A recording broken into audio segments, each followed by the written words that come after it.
빛을 따라가자라는 제목으로 말씀 전할 때에 많은 은혜 받으시기 바랍니다. 프랑스의 소설가인 알퐁스 도데라는 사람이 있습니다.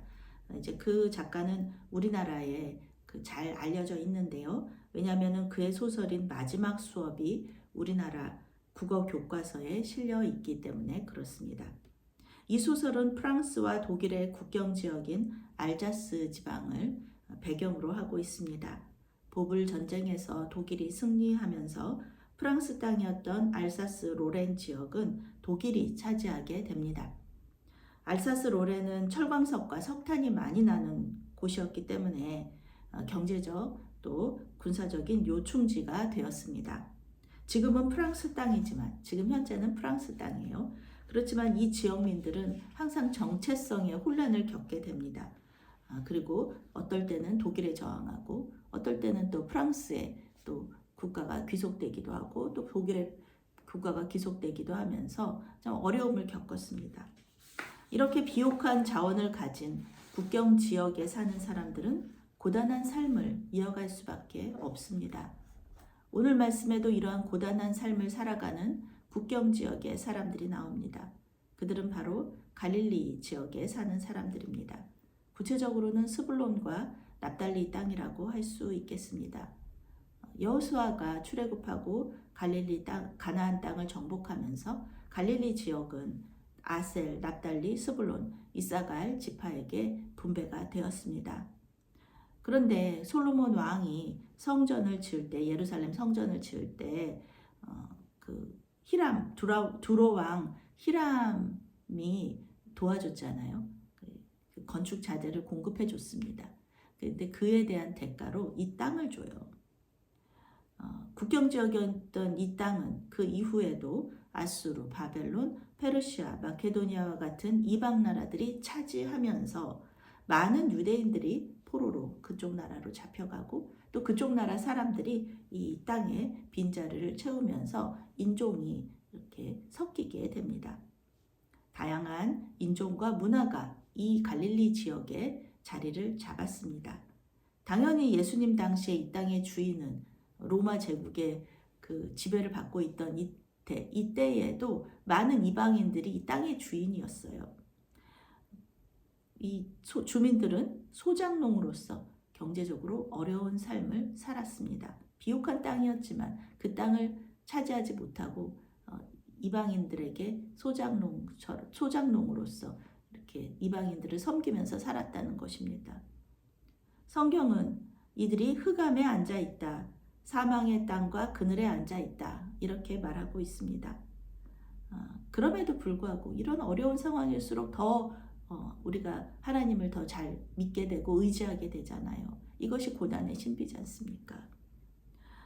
그럼에도 불구하고 이들은 메시아를 대망했습니다. 선지자 이사야는 이들의 땅에 메시아가 오실 것이라고 예언을 했기 때문에 이들이 이 메시아를 대망하는 거예요. 하나님의 약속을 믿고 있는 거죠. 그들은 이 어두운 땅에 메시아가 빛으로 오실 것이다.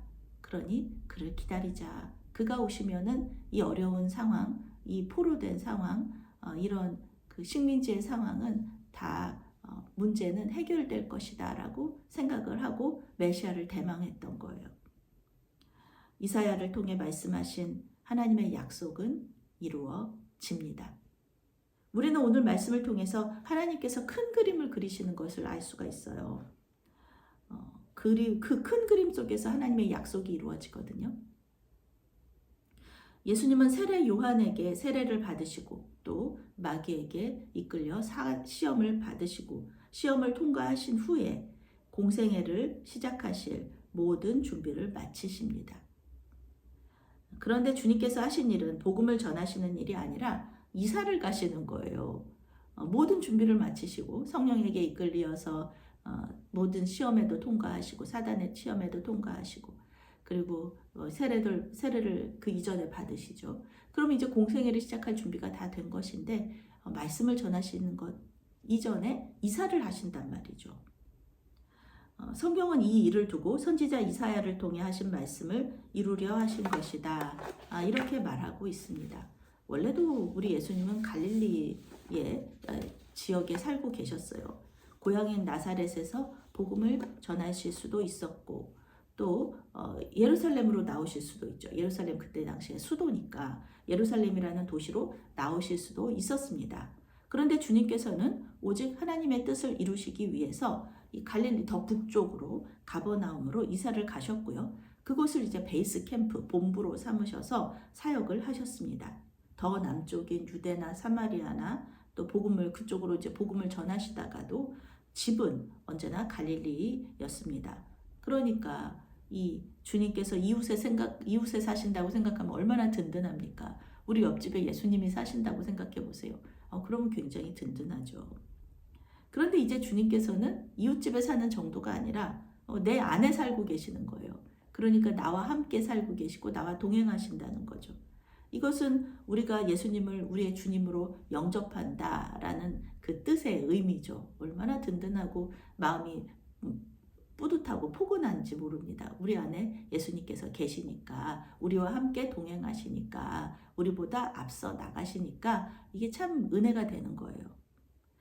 주님께서 이제 공생애를 시작하시면서 처음에 말씀하셨던 복음은 회개하라, 천국이 가까이 왔다라는 것이었습니다. 어둠에 앉아있던 우리에게 빛으로 오신 분의 첫 마디, 회개하라는 것이었습니다. 지금 우리가 이렇게 힘들고 어려운 상황인데 도와주시지는 못할 망정 이게 무슨 소린가 생각할 수도 있겠습니다.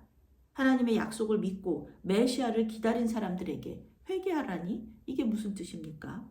로마의 압제 속에서도 믿음 생활을 잘한 사람들에게 어떤 회개를 하라고, 무슨 회개를 하라고 이렇게 말씀을 하시는 건가 생각할 수도 있겠습니다. 우리같이 신앙생활 잘하는 사람들이 생각할 수 있는 의문입니다. 미국에 사는 백인들 중에서 신앙생활 잘하는 사람들이 있죠. 그런 사람들이 생각하는 거예요. 우리는 맨날 어려운 사람들도 환대하고 사람들 잘 돕고 예배도 잘 드리고 신앙생활도 잘하는데 왜 우리가 회개해야 되나? 뭘 회개해야 되나?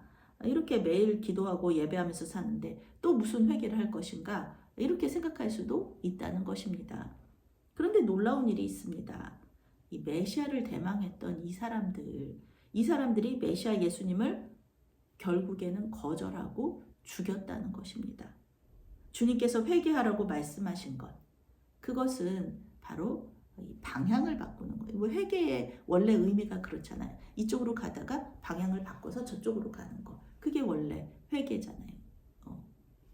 그런데 그것이 원래 의미인데 주님께서 회개하라고 말씀하신 거, 생각의 방향을 바꾸라는 겁니다. 생각의 방향. 사도 바울 선생님 얘기하잖아요. 예수 그리스도로 옷 입으라고. 비슷한 동일한 뜻이죠.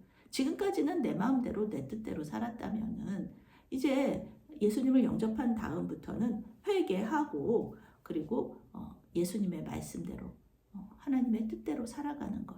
그것이 바로 우리의 회개한 우리의 모습이잖아요. 생각이 바뀌고 우리의 삶이 바뀌어야 된다라는 것이죠. 그런데 하나님 잘 믿는다고 생각했던 이 당시의 사람들 어떻게 했나요? 그 고집을 버리지 않았습니다. 회개하지 않았어요. 자기들이 만든 틀 속에 예수님을 가두고 또 예수님을 자기들 마음대로 하려고 그랬잖아요. 그런데 예수님이 그것을 거절하시자 그분을 십자가에서 죽이고 말았습니다. 그런 메시아는 필요 없다는 거죠. 그런 메시아 필요 없다. 우리 생각대로 우리 뜻대로 해줄 수 있는 그럼 우리가 지금까지 생각했던 그런 틀 속에 있던 그 메시아는 우리가 영접하겠지만 그렇지 않은 메시아는 우리가 영접하지 않겠다. 하나님 나라를 추구하시는 우리 예수님은 그들에게 맞지 않은 메시아였다는 겁니다. 우리 믿는 자들이 경계해야 되는 부분, 조심해야 되는 부분이 바로 이것입니다. 어둠 속에 빛이 비치면은요, 그 빛을 따라가는 것이 맞는 거예요. 우리가 드라마나 영화에서 가끔 보는 거 있잖아요. 그런 장면 있잖아요. 동굴이나 무너진 건물 잔해 속에 갇힌 사람들을 구할 때 그 갇힌 사람들이 무엇으로 자기들이 발견되었다, 자기들을 구하러 온 사람들이 있다는 것을 알 수 있습니까? 어떻게 알 수 있나요? 소리, 그들이 오는 소리, 그리고 그들의 그 랜턴이 비추는 빛, 이것으로 알 수 있잖아요. 그런데 구하러 온 사람들에게 그냥 여기서 같이 있자 라고 말할 사람이 누가 있겠냐는 거예요. 모두 그 빛을 따라서, 그 구하러 온 사람을 따라서 밖으로 나가지 않겠습니까? 계속 이 자리에 있는 사람, 계속 그 갇힌 그 동굴이나 건물 잔해 속에 있는 사람은 없는 겁니다. 빛을 따라가야 돼요. 우리는 떠나야 됩니다. 회개해야 되는 거예요.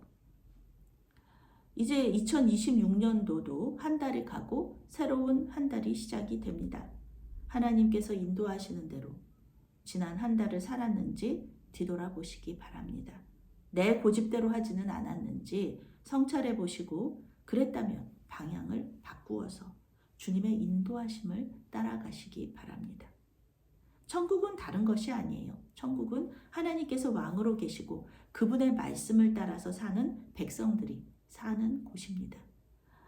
지금 이 자리가 천국임을 잊지 마시고 빛 대신 예수님을 따라 가시는 저와 여러분들이 되시기를 바라겠습니다.